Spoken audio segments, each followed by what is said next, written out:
नमस्कार. मी अस्मिता मोडक.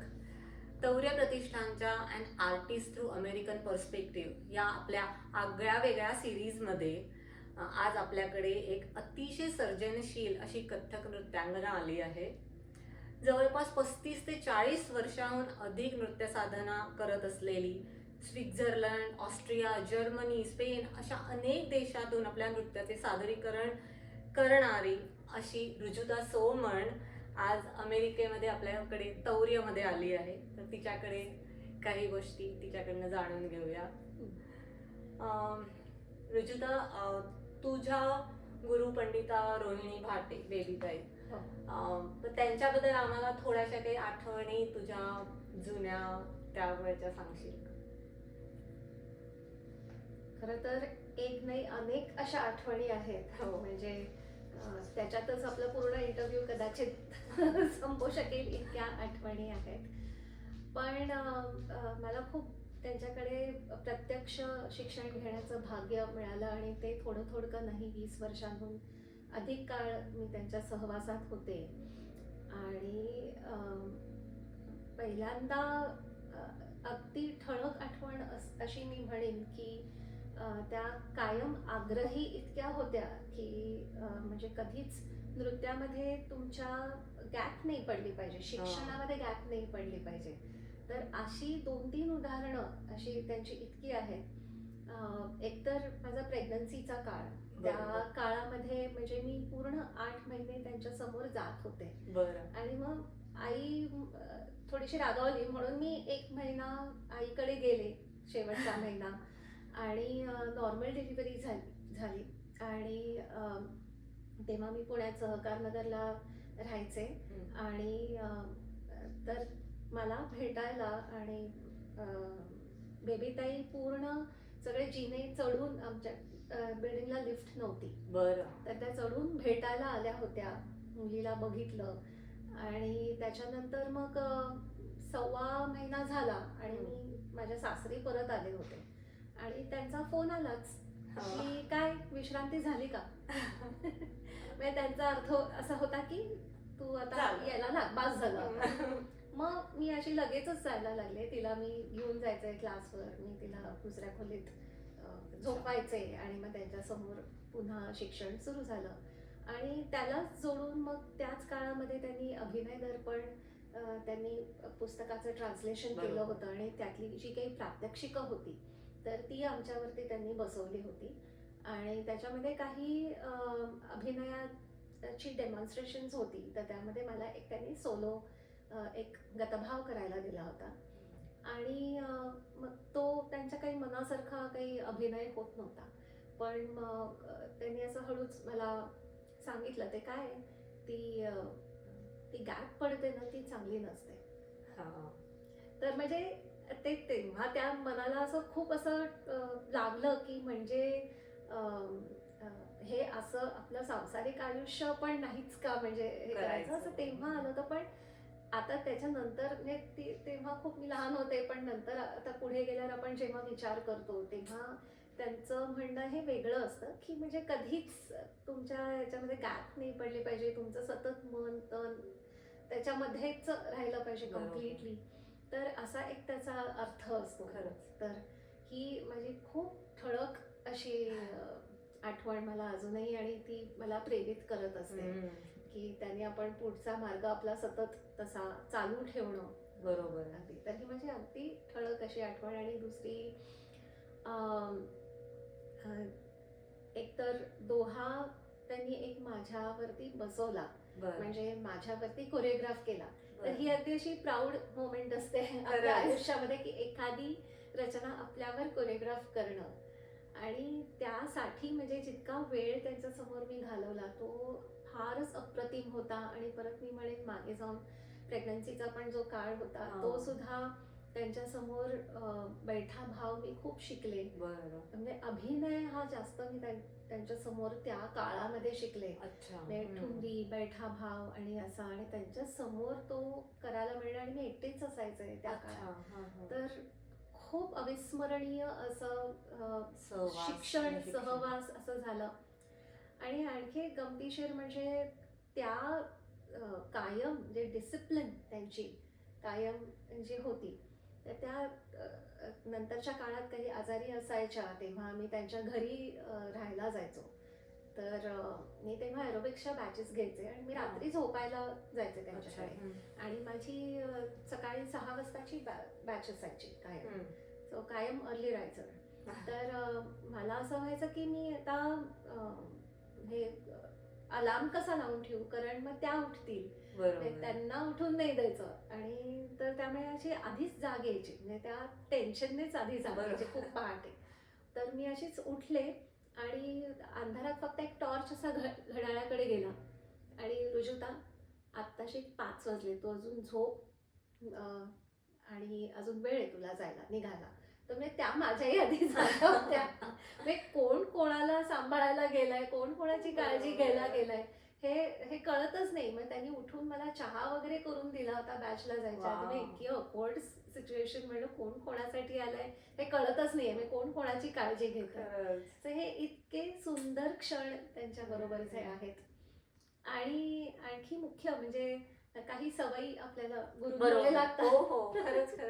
तर मी कॉलेजमध्ये होते आणि त्यांच्यासमोर ऑब्व्हियसली आम्ही अनेक काळ सकाळ संध्याकाळ त्या बोलवतील तेव्हा जायचो. तर सकाळी विशेषतः त्यांना ते चहा लागायचा आणि त्या मग आम्हालाही सांगायच्या चला चहा पिऊयात म्हणून. तर मग मी सांगितलं नाही, मी चहा पित नाही. तेव्हा मी नाही प्यायचे चहा. मला असं विशेष काही असं चहाचं काही हे नव्हतं म्हणजे आवड, किंवा कॉफी पण नाही. सकाळी दूध पिऊन निघायचं आणि क्लासवर यायचं असं होतं. नाही म्हणे, चहा प्यायला नाहीस तर तू कलाकार नाही होणार, त्यामुळे तू चहा प्यायला पाहिजेस. तेव्हापासून माझा जो चहाचा रती चालू झालेला आहे तो अजूनही आजतागायत मी तो ठेवलेला आहे.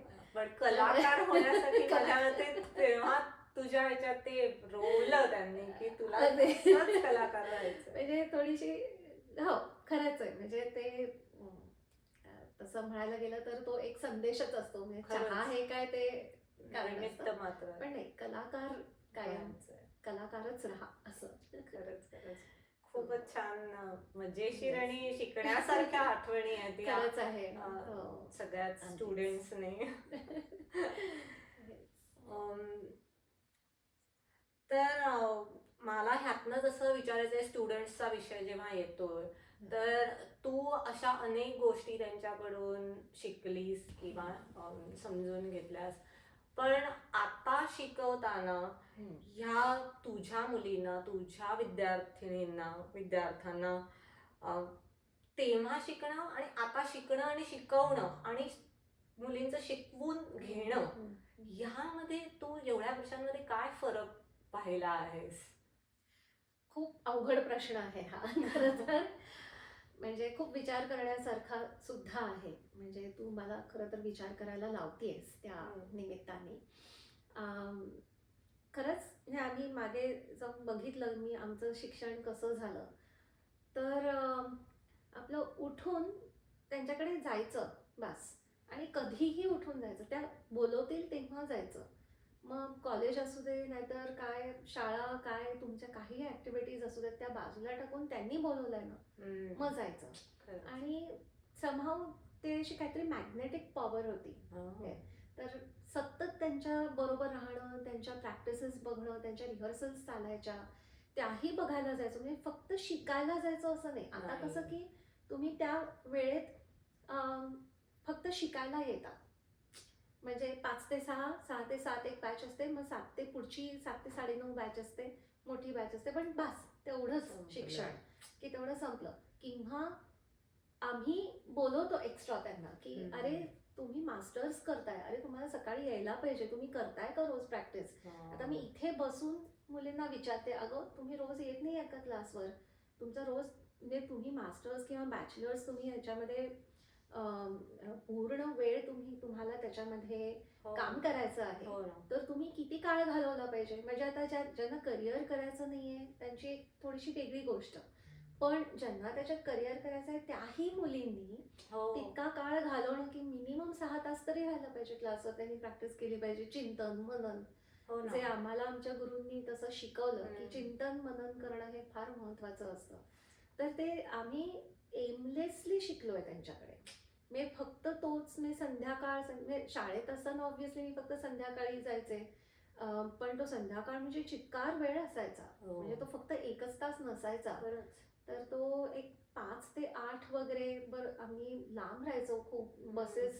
बसनी जायचो किंवा माझे बाबा पार मग पिंपरी चिंचवडहून यायचे घ्यायला, मग तिकडनं मला घेऊन मग आम्ही घरी हडपसरला जायचो. तर असा डेक्कनला क्लास होता मध्ये पुण्यामध्ये. तर आणि त्याच्यानंतर कॉलेजमध्ये आल्यावर मग काय मोकळीकच. मग आम्ही भरपूर जास्तीत जास्त त्यांच्या समोर जायला लागलो आणि ते आपोआप होत गेलं आणि खूप ऑब्झर्वेशन बेस्ड पण खूप शिकलो. बरोबर. म्हणजे ती एक डोळ्यात साठवून घेणं जे असतं ना, की त्यांचं इव्हन स्टेजवरचं वावरणं किंवा त्यांचं क्लासमधलं पण वावरणं, बसणं, उठणं किंवा बोलणं, त्यांचा रियाज आणि त्यांचं शिकवणं हे सुद्धा तितकंच. म्हणजे किती इंटेन्स, अभिनय इंटेन्स त्यांच्याकडनं इतका सुंदर शिकायला मिळालेला आहे. आणि तेच इतका वेळ घालवल्यानंतर म्हणजे अनेक काळ म्हणजे जास्तीत जास्त काळ त्यांच्या समोर राहणं, त्यांना बघणं हे आम्ही खूप केलं. त्यामुळे ते ऑब्झर्वेशन बेस्ड आम्ही खूप शिकलं. टेक्निक्स ही तर आहेच आहे. त्या सांगायच्या हे असं करा, तसं करून बघा. ते आमच्यावर खूप प्रयोग करायच्या. मग हे स्लाइड करा, उड्या मारा, ट्विस्ट करा किंवा पाय असे चालवून बघा वगैरे. असे प्रयोग आमच्यावर त्यांनी खूप केले. पण ते प्रयोग करण्यासाठी किंवा आता गुरुला वाटणं की अरे नाही आपल्याला असं करायचं तर समोर कोणीतरी हवं. तर ते समोर आम्ही असायचो त्यांच्या. आता आम्हाला असं वाटलं तर आमच्या समोरच कोणी नसतं असं. ते एक प्रयोग करून बघणं असं. आणि त्यामुळे आत्ताचं म्हणजे मला असं वाटतं की मुलींवर पण खूप प्रेशर्स असतात. म्हणजे त्या काळी मला माहिती नाही आपल्यात प्रेशर्स होती नाही होती हे मला आठवत पण नाही. पण आता आम्ही बघतो मुलींवर इतक्या प्रकारचे त्यांना आधीच क्लासेस असतात. खूप म्हणजे अभ्यासाचे असतात किंवा आणखी एक्स्ट्रा करिक्युलर ऍक्टिव्हिटीज असतात त्याचे पण असतात त्यांचं. मग त्यांना असं रेस्ट्रिक्शन नाही आता मला इथून उठून कराटेला जायचंय किंवा मी कराटेहून आली आहे मग तिला एनर्जी राहिली आहे का डान्ससाठी. म्हणजे असे अनेक त्यांच्यावरती बर्डन्स असतात. किंवा त्यांनी कदाचित मुलींनी आपण लावलेले असेल किंवा पालकांनी त्यांच्यासाठी लावलेले असतील क्लासेस की ह्या सगळ्या गोष्टींमध्ये बाबा तिला शिकवणं मला गरजेचं वाटतं असं म्हणून पण असेल. आणि इंटरनॅशनल स्कूल्स असतात किंवा ह्याची तर त्याची प्रेशर्स खूप असतात. अभ्यासाची सतत परीक्षा असतात आणि किंवा कॉलेजेसमध्ये सुद्धा इनफॅक्ट त्यांची सबमिशन्स असतात, त्यांना काय असाइनमेंट्स असतात त्या कम्प्लीट करायच्या असतात. तर अशी त्यांच्यावर बंधनं खूप असतील. पण मला असं वाटतं की आपल्या काळी पण तशी होतीच की म्हणजे सबमिशन्स हा भाग होता. म्हणजे अभ्यासाचं होतच नाही असं नाही. सगळ्यांनी अभ्यास करून केलाय. पण तू म्हणतेस तसं तो ऑब्झर्वेशन पॉवर जनरेशन वाईज बदलतीये का?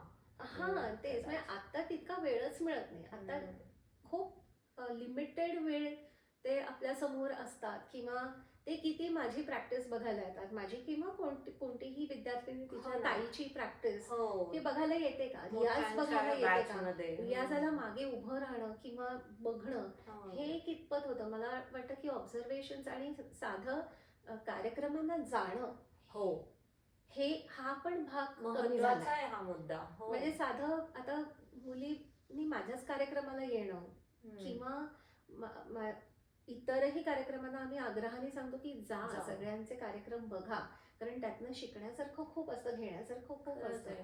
पण ते होतं का त्यांच्याकडनं, तर हे खूप कमी होतं, रेअरली होतं असं मला नक्कीच. नाही, कार्यक्रमाचा हा मुद्दा खरंच खूप महत्त्वाचा आहे. कारण सगळं म्हणजे इथे अमेरिकेमध्ये तर आहेच पण भारतामध्ये सुद्धा खरे असून सुद्धा लोक किती जातात. म्हणजे अगं हा सगळीकडे प्रश्न आहे. हा युनिव्हर्सल प्रश्न आहे सध्याचा. मला असं वाटतं की प्रत्येक गुरुचा, प्रत्येक टीचरचा किंवा हा प्रश्न नक्की असणार असं मला 100% खात्री आहे की कार्यक्रमाला ते येतात की नाही, त्यांचे पालक पण येतात की नाही. कारण पालक येणं पण तितकंच जरुरी आहे. कारण तुम्ही कोणत्या क्लासला टाकलंय, त्यामध्ये मुली काय शिकतायत किंवा ती लिनिएज काय आहे ते समजून घेतात का पालक, मग कथक काय आहे हे तरी समजून घेतात का खरंच पालक, आहे. हो ना. असा पण मला खूप जेन्युइन हो ना. प्रश्न वाटतो. हो ना. कदाचित ही शिकते म्हणून आपण हा. आपल्या मुलीला पाठवावं इतकंच पालकांना हा, माहिती आहे हा, का? किंवा काही काही पालकांना माहिती पण असेल, काही काही पालकांना माहिती नाहीये, मग ते समजून घ्यायची हा. इच्छा असते की नाही, हम्म. मग ते तसं त्या तऱ्हेने मुलीला ते मोल्ड करू शकतील, तिला ते आणखी तिला प्रोत्साहन देऊ शकतील की तिचं करिअर काही का असे ना बाई, ही कला फार सुंदर आहे, तू जपली पाहिजेस, तू कुठलंही करिअर कर पण पॅरलली हे चालू ठेव. हे पालकांनी पण सांगणं तितकंच जरुरी आहे ना. पण त्याच्यासाठी त्यांनी भेटणं, सतत येणं, बघणं, हे मला फार जरुरी वाटतं. सो हे हा शिक्षणातला तू फरक म्हणालीस तर हे हा मुळातच हा इश्यू आहे की त्या समोर असणं, किंवा आता घड्याळ लावून बघणं, नाही आता माझी वेळ झाली, आता मला तो क्लास जायचा, मी निघू का ताई, आपली हिंमतच नव्हती विचारायची की मी जाऊ का, किंवा मी म्हणजे बेबीताईंची आठवण तुला सांगते की आमचा क्लास चालू होता आणि एक फोन आला त्यांना, मला तर त्या स्टुडंटचं नाव आठवत नाही, पण बेबीताई मला बरं नेहमी येत नाहीये. त्यांनी सांगितलं की मला बरं नेहमी आलं नाही तर चालेल का, असं विचारायला पाहिजे. तर हे आजकाल राहिलंच नाहीये. मग आणि इव्हन म्हणजे सतत म्हणजे माझी एक कंप्लेंट की ग्रुप्स असतात आता आपले, आता व्हॉट्सअप ग्रुप्स असतात, तेव्हा फोन पण नव्हते, तर व्हॉट्सअप ग्रुप्स असतात, त्याच्यावरती पालक विचारतात की आज क्लास होणार आहे का. अहो म्हणलं, वार ठरलेला आहे, तुम्ही दरवेळेस कसं काय विचारता की क्लास होणार आहे का. होणार असेल नसेल त्यावेळेला मुलीला पाठवा, आणि ती सवय लावली पाहिजे, कोणीही नसलं ना तुला जे शिकवलंय ना त्याची प्रॅक्टिस कर आणि घरी ये, त्याशिवाय यायचं नाही. हा 1 तास तुझा ठरलेला आहे ना नृत्याचा, मग तू त्याला पूर्ण वेळ 100% दिले पाहिजेस. कोणीही नाही आलं, बर 2च मुली, अच्छा 1च मुलगी येणार आहे का, मग क्लासला सुट्टी आहे का. हे जे आहे ना आत्ताचा विचार, तो खरं तर पालकांनीच रुजवला पाहिजे त्यांच्यात. म्हणजे तर कारण तिची काहीच चूक नसते ना, तिच्यावर जसे संस्कार होतील तशी ती पुढे जाईल. आणि टीचर सर्वतोपरी प्रयत्न करत असतात, नाही एकटी असली ना तरी तू यायचंयस क्लासला, तू प्रॅक्टिस करायचीस, कारण शिकवलेलं इतकं असतं की ते घोटणं म्हणजे त्याची प्रॅक्टिस करणं पण तितकंच जरुरी असतं. हे काय असं मॅथमॅटिक्स सारखं नाही ना, एक इक्वेशन तुम्हाला आलं आणि आता तुमचा अभ्यास झाला, आता तुम्ही पुढच्या वर्षात गेलात. आपलं कुठलंच संगीत नृत्याचं असं नाहीये ना, तुम्ही जे काही पहिल्यापासून शिकलात ते तुम्ही आधी रिवाइज करा, तेच तुम्हाला किती आहे पुढे करण्यासारखं. खरंच आहे, तुम्ही केवढा कॉन्टेंट शिकलाय ते तुम्ही बघा आधी, ते तुम्ही त्याचं अनालिसिस करा, ते तुम्ही करत राहिलात तर तुम्हाला पुढचं सहज शिकता येणार आहे. हे कळतच नाही, हा मला फरक वाटतो आता. नक्कीच, म्हणजे हा खूप मोठा फरक आहे. पण आता आपण जसं बोललो की अनेक कार्यक्रमांना जात नाहीत किंवा कित्येक चांगले चांगले प्रोडक्शन्स होत असतात किंवा आपले गुरु परफॉर्मन्स करत असतात, तर त्या निमित्ताने मला तुला हे विचारायला आवडेल की तुझ्या आतापर्यंत तिथे जे परफॉर्मन्सेस केलीस किंवा काही प्रोडक्शन्स केलीस, त्या प्रोडक्शन्स मध्ये अशी कुठली खूप जवळची वाटली, खूप लक्षात राहिली अशी 1-2 काही आठवणी त्या रिलेटेडच्या आहेत का? हो, तशा अनेक आठवणी आहेत. खरं सांगायचं तर खूप असे जवळचे म्हणशील असे परफॉर्मन्सेस आहेत आणि जे कायमचे लक्षात राहिलेले आहेत. सगळ्यात पहिल्यांदा म्हणजे मला बेबीताईंनी संधी दिली होती. संगीत नाटक अकॅडमीचा पहिला माझा सोलो परफॉर्मन्स झाला होता 2005 मध्ये, आणि तो खूपच मला असं जबाबदारी वाटली होती की बेबीताईंनी मला निवडलंय सोलोसाठी, आणि तो माझा अविस्मरणीय असा तो पहिला सोलो, आणि त्यांनी मला जो कॉन्फिडन्स आला होता, आयुष्यभरासाठी कॉन्फिडन्स आला त्याच्यासाठी. कारण अकंपनिंग आर्टिस्ट म्हणून सुद्धा पंडित अरविंद कुमार आझाद होते, माधुरी जोशी होत्या ज्या त्यांच्याबरोबर 25 वर्षांहून अधिक काळ त्यांच्याबरोबर गायल्या.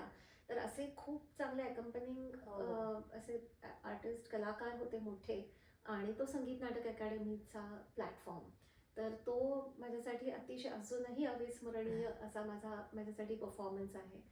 आणि त्यासाठी जो रियाज आणि हे केला होता जबाबदारीने आणि असा, तो अजूनही लक्षात आहे.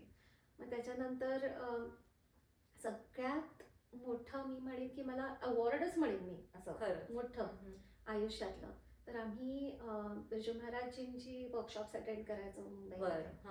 आणि मग त्यांच्या समोर सोलो करण्याचा ची संधी मिळाली होती, जी रेणू शर्माजींनी दिली होती की बेबी त्यांचं लिटररी वर्क त्यांच्या समोर प्रेझेंट करा. आणि मग मी तो मला शिकवलेला दोहा मी त्यांच्या समोर केला होता. आणि त्याच्यानंतर मला शाश्वती दीदींचा फोन आला होता आणि ते पुण्यात परफॉर्म करायला आले होते महाराजजी.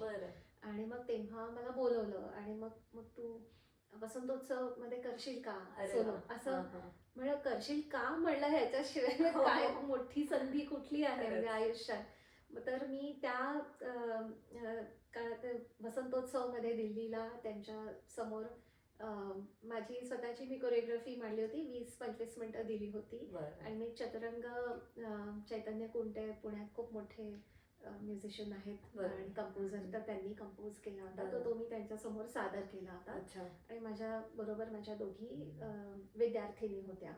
आणि समोरच्या लाईन मध्ये स्वतः पंडित बिरजू महाराजजी तर होतेच, पण राजन साजन मिश्राजी होते, पंडित रविशंकरजी होते. तर असा सगळा समोर ऑडियन्स आणि त्यांच्या समोर मला परफॉर्म करायला मिळालं होतं. तर हा माझ्यासाठी तर तेव्हासाठी सगळ्यात मोठा अवॉर्ड आयुष्यातला असं मी म्हणेन. आणि त्याच्यानंतर मी ऋत्विक फाउंडेशन म्हणून संस्था आहे पुण्यामध्ये, तर त्यांच्याशी मी असोसिएटेड होते. आणि त्या असोसिएशनमध्ये मला कलकत्त्याला रशीद खानजींबरोबर, उस्ताद रशीद खान, तर त्यांच्याबरोबर काम करायला मिळालं होतं. आणि तर त्यांच्या अकॅडमीमध्ये ते नृत्याची एक डिपार्टमेंट ते सुरू करणार होते. तर त्यासाठी मला ते कोऑर्डिनेशन आणि त्याच्यासाठी मी कलकत्त्याला गेले होते. आणि मग त्यांची मुलगी सुहा खान, ती पण सुंदर गाते, ती सुफी वगैरे गाते. तर आम्ही तेव्हा असं मग आम्ही हे केलं की आपण सुफी आणि कथक करूयात असं. तर मग आम्ही तिथेच मी राहून तिथे डिझाईन केलं. आणि मग तिथे दौऱ्यावरनं ते आले रशीद खान त्यांच्या गाण्याच्या, आणि त्यांचा अॅन्युअल शो असणार होता. आणि मग आदल्या दिवशी ते आले आणि ते म्हणाले की म्हणजे आमचा एक ब्लॅक अँड गोल्ड असा आम्ही तो बँड क्रिएट केला होता बेसिकली सुफीचा, सुफी आणि कथकचा. तर त्याच्यासाठी चला त्या इनॉग्रेशनला मी गातो असं ते म्हणाले. तर ती फार मोठी गोष्ट होती. तर आदल्या दिवशी ते याद पिया क्या आहे त्यांचं गायले आणि मी त्याच्यात थोडंसं करून बघितलं. आणि दुसऱ्या दिवशी स्टेजवर आमचं सुरू झालं. आणि मग त्याच्यानंतर रशीदजी आले स्टेजवर, ते गायला लागले. आणि ते एका पाठोपाठ एक त्यांची सगळे फेमस जी गाणी आहेत ती सगळी ते गायला लागले. आणि त्याच्यावर इम्प्रॉम्प्टू मी डान्स केला. अच्छा, अरे वा.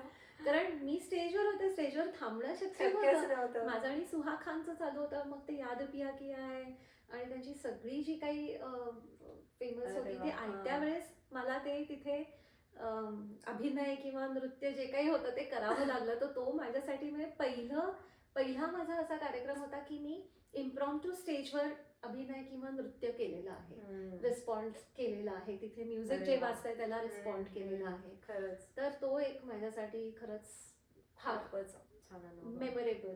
अगदी नक्कीच. तू आता ते बँड किंवा असं हे सुफी आणि हे वेगळेपणा आहे त्याच्यातच कदाचित मला पुढे हे विचारायला आवडेल, जे आता आम्ही तवऱ्याच्या सगळ्या विद्यार्थ्यांनी रुजू टॅप वर आम्ही अनुभव घेतला त्याचा. तर हे जे फुटबोर्ड आहे ज्याच्यामध्ये इतके सारे वेगवेगळे म्युझिक आणि वेगळी माध्यमं आणि साऊंड्स घातले आहेत, पण ह्याची कल्पना कशी आली आणि ते एक्झॅक्टली काय आहे माझ्या मते तू परत आमच्या तवऱ्याच्या सगळ्याच प्रेक्षकांना थोडंसं सांगू शकलेस? नक्कीच आवडेल. आणि मी पहिल्यांदा तौर्य प्रतिष्ठानला मी आभारी आहे त्यांची. आणि त्यांनी खास त्याच्यासाठी एक सेशन त्यांनी अरेंज केलं. म्हणजे ते खूप रमा माधव ह्या दोघांनाही ते खूप इंटरेस्टिंग वाटलं होतं. आणि त्यांनी खास त्याचं एक सेशन अरेंज केलं आणि सगळ्यांना अगदी आग्रह करून बोलवलं, नाही काहीतरी वेगळं आहे बघा वगैरे असं. तर खरं तर मी खूप फ्युजन्स म्हणू किंवा कोलॅबरेशन्स मी म्हणेन त्याला चांगला शब्द असा. तर अनेक म्युझिक जॉनर्स बरोबर मी कोलॅबरेशन केलं, सतार, उर्मान चॅटर्जी, नंतर फोक सिंगर मामे खान. तर असे त्यांचे खूप मोठे सेटअप्स असायचे आणि त्याच्यामध्ये मग ड्रम सेट, नंतर तो कीबोर्ड आणि असे खूप त्यांचा साऊंड पण खूप असा मोठा असतो आणि त्याच्यामध्ये आपण फुटवर्क किंवा असं करणं तर नाही म्हणलं तरी ह्युमन बॉडी आहे तर त्याला लिमिटेशन येतं त्या आवाजाला जरी फूट माईक दिला तरी. तर तेव्हा मला असं मनात आलं की काहीतरी हा एनहान्स केला पाहिजे. मग हळूहळू मग फ्ल्यूट बरोबर मी प्रवीण गोडखिंडीजी ह्याच्याबरोबर पण असं जुगलबंदी करण्याचा एक योग आला होता. तर असं तर त्यामध्ये कसं त्यांच्यात मींड असते किंवा ते खूप म्युझिकल असतं. तर मग म्हटलं वाय नॉट म्युझिकल फुटवर्क असं. मग ते असं हळूहळू ते माझ्या डोक्यात कल्पना येत गेली आणि मग माझा मित्र उमेश वारभुवंत काहून वाजवतो. तर आम्ही पंडित सुरेश तळवलकरांकडे एकत्र काम केलेलं आहे. तर मग मी त्याला विचारलं, म्हणलं अरे असं काहीतरी एक बोर्ड होऊ शकेल का. आणि मी खूप फॅन आहे तर मी युट्यूबवर ऑब्विसली मी बघत असते. तर त्याच्यामध्ये एक म्युझिशियन एक वुडन प्लॅटफॉर्म घेऊन येतो हातात आणि त्याच्या हातात स्टिक्स असतात. तर तो त्याच्यावरती तो स्टॉम्पिंग करतो आणि त्या काठ्या पण हे करतो. तर त्यांनी तो त्याचे छान तो एक वुडनच साऊंड येतो पण त्याने एक मजा येते.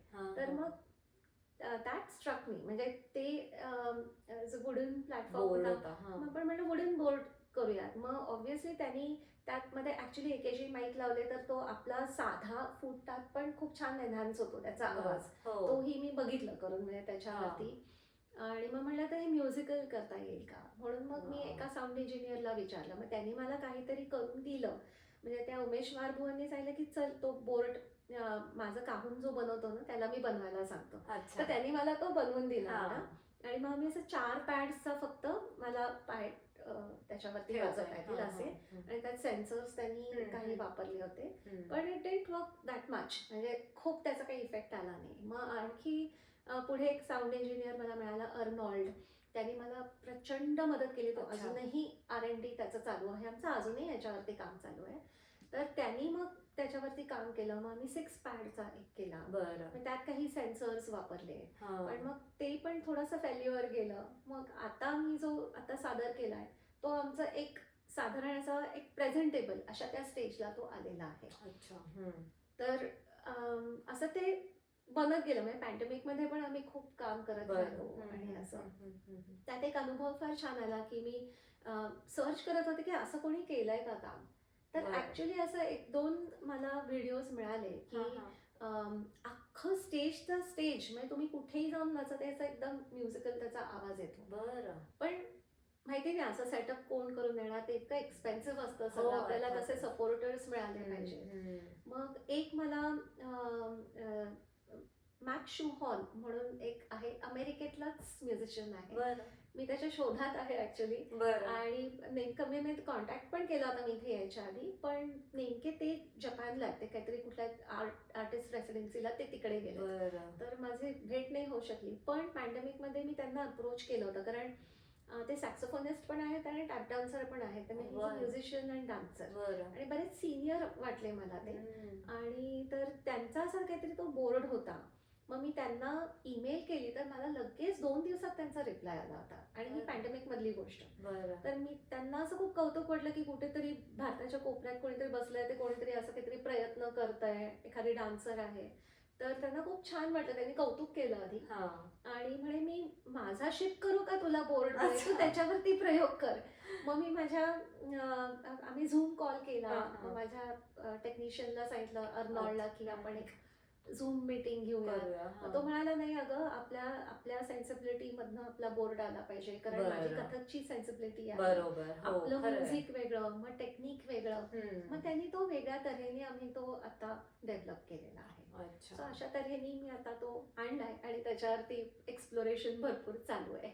खरंच आम्हाला सगळ्याच मुलांना खूप मजा आली आणि फार म्हणजे नक्कीच तुझ्या वर्कशॉपमध्ये आमच्या तवऱ्याच्या मुली तर त्यांनी खूप एन्जॉय केलंच असेल. म्हणून त्याविषयीचं पण मग असं विचारायला आवडेल की इथे तू जेव्हा वर्कशॉप घेतलीस, आता तू अमेरिकेमध्ये सुद्धा बराच काळ आहेस, तू हो. वर्कशॉप घेते आहेस, आमच्या तौर्य प्रतिष्ठान तौर्यच्या विद्यार्थ्यांबरोबर वर्कशॉप घेतलंस, तर त्या मुलींना शिकवताना पण तुला काय वेगळेपण जाणवतं? कारण इथे जेव्हा मुली इथे बराच काळ वाढलेल्या आहेत, इथे जन्मलेल्या आहेत, त्यांची सांस्कृतिक जडणघडण थोडी वेगळी असते, साहजिक.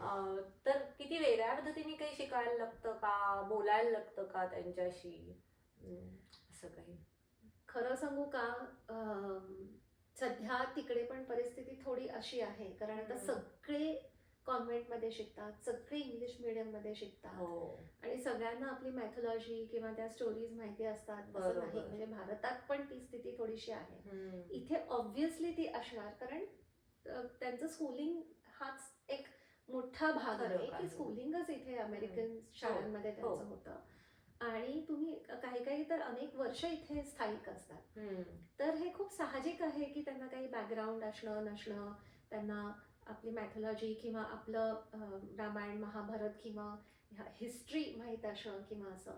पण मला असं वाटतं की मला इथे आल्यावर खरं तर खूप प्रॉब्लेम नाही आला. मी खूप एन्जॉय केलं मुलींबरोबर. म्हणजे प्रत्येक बॅच, म्हणजे ती ज्युनियर, इंटरमिजिएट, ॲडव्हान्स तिन्ही बॅचेस बरोबर काम केलं. मला काहीही असा प्रॉब्लेम नाही आला, कन्व्हे करायला काहीच प्रॉब्लेम आला नाही. आणि मी ते क्रेडिट केवळ इथल्या सगळ्या शिक्षकांना देते, रमाला देते आणि त्यांच्या पालकांनाही देईन मी फॉर दॅट मॅटर. कारण म्हणजे मी टेक्सासमध्ये पण घेतलं तर तिथेही शिक्षक खूप कटाक्षाने त्यांना त्या सगळ्या स्टोरीज सांगणं, इथपासनं त्यांचं शिक्षण सुरू होतं. तर हे मला असं वाटतं की इथे खूप टफ आहे शिकवणं. आम्हाला त्या मनाने सोपं आहे, पण इथे शिकवणं खरंच टफ आहे. म्हणजे मी इथे कौतुक करते, इथे सगळे जे गुरु आहेत, सगळ्या अशा ताया आहेत, जे कोणी शिकवतात, एफर्ट्स घेत आहेत, तर ते खूप त्यांना आतोनात एफर्ट्स घ्यावे लागतात आणि ते घेत आहेत. आणि त्यामुळे आम्ही इथे येऊन जेव्हा वर्कशॉप घेतो, आमच्यासाठी खरं तर ते सोपं होतं. ते तुम्ही ऑलरेडी ग्राउंडवर कसं तयार केलेलं असतं त्याच्यासाठी. मी तर म्हणतो ज्युनियर म्हणजे सगळ्याच छान होत्या, पण सगळ्यात असं मी कम्पेअर नाही करत, पण अगं त्या छोट्या ज्या आहेत सगळ्या चिल्ल्या पिल्ल्या, त्या म्हणजे मी आडवी पडले लिटरली. तुला अनुभव सांगते की मला ते आता कळलं की म्हणजे मग त्यांची गुरुकुल आहे, त्यांना मराठी शाळेत जातात, तर ही फार चांगली गोष्ट आहे. आणि मला असं वाटतं की प्रत्येक कम्युनिटीच्या त्यांच्या शाळा आहेत. कानडी असेल, गुजराती असेल किंवा इव्हन जॅपनीज असेल, चायनीज असेल, त्यांच्या कम्युनिटीज आहेत आणि त्यांनी त्यांची भाषा आणि त्यांचं नेटिव्ह लँग्वेज आणि ते संस्कार त्यांच्यावर राहावेत म्हणून कटाक्षाने ते प्रयत्न करत असणार. तर हे इथे होत आहे. तर मी अशी छान कसून तयारी केली की मला कुसुमाग्रजांची मराठी कविता मला त्यांना शिकवायची.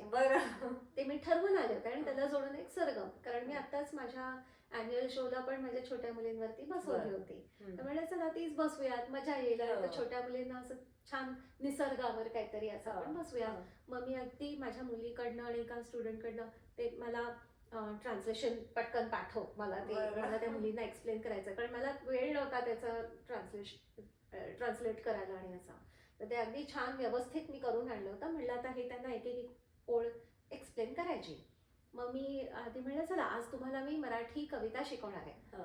वाव, मराठी कविता, असं अशा वेळेस छान त्यांची अशी मस्त रिॲक्शन आली. आणि म्हणलं ओके तुम्हाला येतात का? हो आम्ही मराठी शिकतो. वा, मग तर माझं कामच सोपं झालं. म्हणजे चला आता तुम्हीच मला एकेका ओळीचं सांगा. तर मी मराठी ओळ एक सांगायला लागले आणि त्याच मला इंग्लिशमधनं त्याचं एक्सप्लेनेशन मला देत होत्या. त्यांना ते बरोबर कळत होतं. मला खरंच काही कष्ट पडले नाही. ते इतके उत्साहाने त्या शिकल्या, उठल्या, सगळ्या मुवमेंट्स आणि ग्रास्पिंग अतिशय चांगलं सगळ्यांचं. आणि तसंच इंटरमिजिएट आणि ॲडव्हान्स सुद्धा अतिशय सिन्सिअरली. म्हणजे मला असं वाटतं की इथे पण म्हणजे जसं मी म्हणाले की भारतात पण आता त्यांच्यावर खूप प्रेशर, प्युअर प्रेशर असतं, त्यामुळे आपण काहीच करू शकत नाही. किंवा कॉलेजमध्ये अटेंडन्स 75% कंपल्सरी, मग त्यांना असाइनमेंट्स, बर तिकडे ट्रॅफिकचा इश्यू असतो, ट्रॅफिकमध्ये येणं जाणं. इथे हे डिपेंडंट असतात. इथे पालकांनी सोडणं आणणं आणि त्यांच्या वेळा म्हणजे त्यांच्या पहाटे 6ला वगैरे शाळा त्यांना जायला लागतं, हो. 5ला उठून, आणि तरी त्या वीकडेजमध्ये संध्याकाळी वर्कशॉप्स अटेंड करतात. ह्याचंच मला खूप कौतुक वाटतं खरंच सांगायचं तर. म्हणजे क्लासेस तर असतातच त्यांचे, आणि तुमचे आणखी त्या कार्यक्रमासाठी उत्सुक असतात, त्यांना परफॉर्म करायचं असतं, हो. तर त्यासाठी एक्स्ट्रा प्रॅक्टिसेसला यायला पण ते तयार असतात. म्हणजे सॅटर्डे संडेज आता रमाने त्यांना बोलवलंय तर हो येणार होता मी, असं म्हणजे सगळ्यात तयारी असते त्यांची. तर मला खरंच खूप कौतुक वाटलं त्यांचं, आणि खूप मजा आली शिकवताना. मी खूप छान. म्हणजे असं मोठ्या मोठ्या गोष्टी शिकवल्यात त्यांना, हा, हा. पण अतिशय सिन्सिअरली मी 2 आठवडे 2-2, 3-3 सेशन्स ते 2-2 तास येत आहेत. तर मला खरंच खूप कौतुक वाटलं. मला मज्जा आली त्यांच्याबरोबर खूप वर्कशॉप छान असा घ्यायला. म्हणजे अनुभव आला. खूप चांगला अनुभव. अमेरिकेमध्ये आता तू आहेस, बरेच आठवडे आहेस. तर इथे तुझे अनेक परफॉर्मन्सेस झाले वेगवेगळ्या शहरांमध्ये, वेस्ट कोस्ट पासून ते टेक्सास पासून आता इथे आहेस. तर इथे परफॉर्मन्सेस नॉन इंडियन असं मी म्हणेन, अमेरिकन किंवा नॉन इंडियन लोकांसमोर करताना, किंवा इव्हन मी म्हणेन तू अमेरिकेपेक्षा इतर देशांमध्ये पण तू जाऊन आलेली आहेस, तर असे नॉन इंडियन लोकांसमोर हे परफॉर्मन्सेस करताना तुला कसे अनुभव आलेत आतापर्यंत, किंवा ते लोक कसे रिॲक्ट होतात, ते किती उत्सुक असतात, प्रश्न विचारायला येतात का, कथ्थक म्हणजे काय, कसं? नक्कीच. म्हणजे ही माझी अमेरिकेचा पहिलाच दौरा आहे माझा, आणि अतिशय ओव्हरवेल्मिंग रिस्पॉन्स, म्हणजे मी म्हणेन खूप चांगला रिस्पॉन्स मिळतो इव्हन नॉन इंडियन्सकडनं सुद्धा. आणि युरोपियन कंट्रीजमध्ये मी जास्त परफॉर्म केलं आहे. तर मी ICCR थ्रू गेले होते. 7 कंट्रीजमध्ये मी परफॉर्म केलं होतं, आणि त्यातल्या बऱ्याचशा म्हणजे स्पेन, क्रोएशिया आणि अशा सर्बिया वगैरे अशा कंट्रीज होत्या की जिथे फ्लॅमिको डान्सर्स किंवा टॅप डान्सर्स वगैरे असे ऑडियन्समध्ये भरपूर होते. मी आणि माझ्या काही स्टुडंट्स, म्हणजे 4 स्टुडंट्स असा आम्ही एक दौरा केला होता. तर तिथे फारच छान रिस्पॉन्स. म्हणजे आम्हाला सांगितलं गेलं होतं ICCR कडनं की जास्त टेक्निकल गोष्टी करा, आणि म्हणजे त्यांना त्या पटकन रिलेट होतील अशा तऱ्हेने. तर ते आम्ही फुटवर्क आणि अशा बेस्ड असं थोडं वेस्टर्न म्युझिक आणि अशा बेस्ड खूप केल्या होत्या, आणि होरी पण केली होती. तर त्यांना ते खूप आवडले की कलरफुल फेस्टिवल्स ऑफ इंडिया, आणि त्यांना त्याचं एक्सप्रेशन, एकमेकांना रिस्पॉन्स देणं, हे त्यांनी खूप अप्रिशिएट केलं होतं. कलरफुल कॉस्ट्युम्स त्यांना खूप असे अपील झाले होते, कारण त्यांचे असे ठराविक कलर्स असतात, इंग्लिश कलर्स आपण म्हणू तसं. आणि नंतर बेअर फीट केलं होतं, आणि ते कायम शूज घालून करतात. तर येऊन त्यांनी असं मागे येऊन माझ्या एका स्टुडंटच्या असं पायाला असा हात लावला होता लिटरली. पायाला हर्ट नाही का होत, तुम्ही बेअर फीट कसं करता, आम्ही शूज घालून करतो, आणि आम्ही पण असं म्हणजे स्ट्रेट फेस ठेवून करतो, तुम्ही किती एकमेकांकडे इंटरॅक्शन असतं. तर अशा काही काही खूप छान त्यांच्याकडनं वेगळ्याच रिॲक्शन, म्हणजे मी कधी असं एक्सपेक्ट नाही केलं, पण असे खूप कीनली बघतात आणि इंटरेस्ट घेऊन बघतात. आणि ऑफकोर्स आपण सगळं एक्सप्लेन केलेलं असतं, व्हॉट इज कथक आणि सगळं टेक्निकॅलिटी आणि असं, तर ते appreciate really very well. That's good. म्हणजे खरंच खूप चांगला इथल्याही लोकांचा असा चांगला अनुभव आणि येतोय, आणि त्यांचा प्रतिसाद मिळतोय. तू आता फ्लॅमिंको आणि हे लोक पण बघायला आले होते असं म्हणतेस, पण मग अशा ह्या अमेरिकन टाईपच्या या सगळ्या फ्लॅमेंको, जॅझ या म्युझिक बरोबर तू काही केलंयस आतापर्यंत, किंवा करायचा विचार आहे, किंवा या नवीन जनरेशनच्या म्युझिक बरोबर, म्हणजे बेसिकली नाही अगदीच. म्हणजे मला कायम कोलॅबरेशन्स ही आवडतातच, म्हणजे आणि पहिल्यापासून आवडत आलेत, आणि फॉर्च्युनेटली मला तशा ऑपॉर्च्युनिटीज मिळाल्या.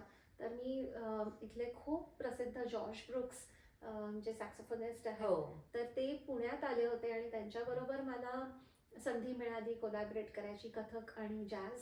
आणि त्यांनी खूप वेगळा प्रयोग केला होता की कथकला अकंपनीमेंट म्हणून त्यांनी वापरलं होतं. म्हणजे माझं फुटवर्क किंवा तो ग्रूव्ह ठेवणं जे असतं, सो ते मला कथकचा त्यांनी वापर तसा केला होता. आणि मग काही त्यांच्या ज्या मेलडीज असायच्या त्याच्यावर मला त्या फ्री मुवमेंट्स करायला ते स्कोप द्यायचे. तसं खूप वेगळ्या प्रकारचा त्यांच्याबरोबर प्रयोग केला होता. तो आहे युट्यूबवर आहे, आयसर मध्ये झाला होता पुण्याच्या आणि MIT ADT युनिव्हर्सिटीमध्ये. आणि फ्युजन्स खूप केली आतापर्यंत. असे प्रयोग तर खूपच केले वेस्टर्न म्युझिक बरोबर. आणि असे पुण्यात जे काही मला संधी मिळाली ती मी खूप केली. आणि मला इथे सुद्धा म्हणजे इनफॅक्ट मी अशा शोधात आहे की मला असे काही ग्रुप्स मिळाले अमेरिकेमध्ये. कारण इथे खूप मोठं नाव म्हणजे चित्रेश दासजी, त्यांनी खूप पॉप्युलर केलं इकडे. आणि त्यांनी टॅप डान्सर्स बरोबर तर प्रचंड कोलॅबरेशन केलं. तर तो एक मोठा आदर्श आहेच आहे. मी त्यांचे अनेक म्हणजे पुण्यात आले होते तेव्हा सुद्धा त्यांचे बघितले होते. आणि NCPA ला बघितलेले आहेत. आणि युट्यूबवर त्यांचे प्रेझेंटेशन्स बघितले की कशा तऱ्हेने नाट्यमय तऱ्हेने ते अमेरिकन आर्टिस्ट बरोबर ते कोलॅबरेट करतात. तर I am really in search. मला कोणी जर आणून दिलं ना हा व्हिडिओ बघून की मला हे ग्रुप्स माहिती आहेत, हे ग्रुप्स माहिती आहेत, तू ह्यांच्याबरोबर कोलॅबरेट कर, तर मी संधी शोधतीये लिटरली. आणि मला करायचं आहे. इथल्या थिएटर आर्टिस्ट बरोबर मला करण्याची फार इच्छा आहे. डान्स थिएटर हा जो भाग आहे की जो मी पुण्यात अतुल पेठ्यांबरोबर मी केला आता collaborate, mall practice and the show, ते नाटक केलं. आणि ते खूप चांगले रिव्ह्यूज त्याच्यावरती आले. 80हून अधिक रिव्ह्यूज लोकांनी लिहिलं त्याच्यावरती. तर असं काही मला इकडे काही संधी मिळाली theatre and dance, theatre and western music, इथलं म्युझिक, इथलं जे नेटिव्ह जॅझ आणि असं आहे. तर असं काही करायला मिळालं तर मी नक्कीच करेन. मी त्या शोधात आहे. आणि इव्हन डान्स फॉर्म्स बरोबर सुद्धा. बरोबर आहे. म्हणजे ह्याच्याच अनुषंगाने मी असं पण विचारेन की तुला ह्या करण्यासाठी वेगवेगळ्या इच्छा आहेत अमेरिकेमध्ये वेगवेगळ्या म्युझिक बरोबर. पण असं तुला काय वाटतं की भारतामध्ये ज्या पद्धतीचं आज कथकला स्थान आहे किंवा ते आपण म्हणूया की पॉप्युलर वेगळ्याच लेवलला आहे. आणि ते जगामध्ये आता तू एवढ्या ठिकाणी जगांमध्ये जाऊन आलेली आहे, अमेरिकेत पण आली आहेस, तर ते त्या लेवलला तसं येण्यासाठी किंवा त्याच्या जवळपास जाण्यासाठी आणि आपण ग्लोबली कथकसाठी कथक वरचढ व्हावं यासाठी कशी इंडियातल्या आर्टिस्टची आणि इथल्या आर्टिस्टची किंवा इंडियातल्या आर्टिस्ट इथे आणून काय पद्धतीने कोलॅबोरेट करता येईल असं तुझ्या काही मनात विचार आहे का? किंवा तुझी अशी काही इच्छा आहे का? माझी इच्छा नक्कीच आहे. आणि जे आपलं तसं म्हणायला गेलं तर तसं ग्लोबली गेलं ना, Kathak is very famous globally. आणि त्यासाठी अनेक डान्सर्स अनेक देशांमध्ये जाऊन स्थायिक झालेले आहेत. आणि तिथे ते कायम कोलॅबरेटिव्ह वर्क करतच असतात. आणि मला असं वाटतं की प्रत्येक जण त्यासाठी एफर्ट्स घेत आहे.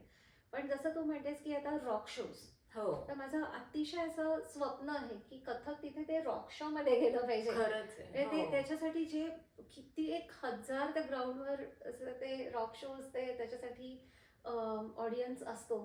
तर त्यांच्या बरोबर कुठेतरी म्हणजे मला कोलॅबरेट करायची फार इच्छा आहे. तिथे कथकचे असे काही असे ग्रुप्स गेले, त्यांच्याबरोबर कोलॅबरेट केलं तर मला असं वाटतं की तो रीच करणं, जसं आता आपली पढंत आहे किती पॉवरफुल आहे, किती स्पीडी आहे, किंवा आपलं फुटवर्क स्पीडी आहे, चक्कर्स आहेत. आता हे टेक्निकल आस्पेक्ट झाले. आणि प्लस आपण एक्सप्रेसिव्ह आहोत. त्यातला एक strong point is we can express. तर हा पण ते तितकं त्या लेवलवर पोचलं पाहिजे असं मला वाटतं. पण तो प्रवास सुरू आहे, पण माहिती नाही ते, पण तिथे पोचण्याची खूप इच्छा आहे. पण मग ह्यासाठी अजून असं पालकांनी काही केलं पाहिजे असं तुला वाटतंय का?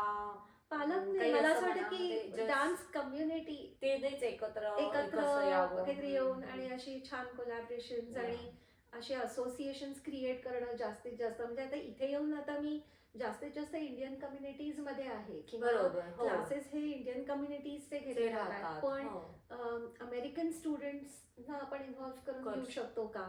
किंवा त्या म्युझिशियन्स बरोबर आपण काही आणखी कोलॅबरेट करू शकतो का? लेक्चर डेमॉन्स्ट्रेशन्स अशा यांनी आपण आणखी त्या ऑडियन्स पुढे आपण किती कसं जाऊ शकू असा जास्तीत जास्त. माझा खूप विचार चालू आहे. आता ही माझी पहिलाच दौरा आहे, पण माझा कायम तो कल थोडासा तिकडे आहे की जास्तीत जास्त ह्या ऑडियन्स समोर मी कशी जाईन. म्हणजे आपली तर कम्युनिटी आहेच आहे, पण बरोबर. त्यांना घेऊन ह्या ऑडियन्स समोर पण कसं जाता येईल, जास्तीत जास्त कसं रीच आउट होता येईल, त्यांच्याबरोबर जास्तीत जास्त कोलॅबरेशन कसं करता येईल, ह्या अशा ग्रुप्स बरोबर कसं कुठल्या मार्गाने पोचता येईल याचं संशोधन चालू आहे माझं.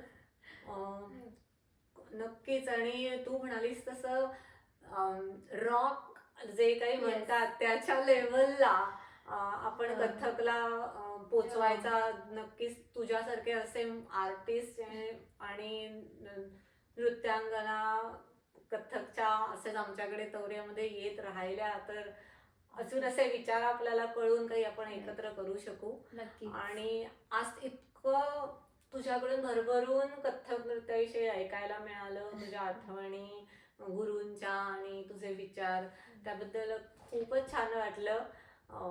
तुला खूप साऱ्या शुभेच्छा. तुझ्या अनेक अशा अमेरिकेचे दौरे घडत अशी इच्छा आहे.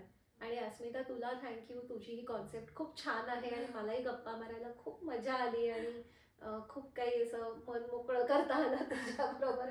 आणि तौर्य प्रतिष्ठान, रमा मांजरेकर आणि माधव मांजरेकर यांचे मी खूप खूप आभार मानते.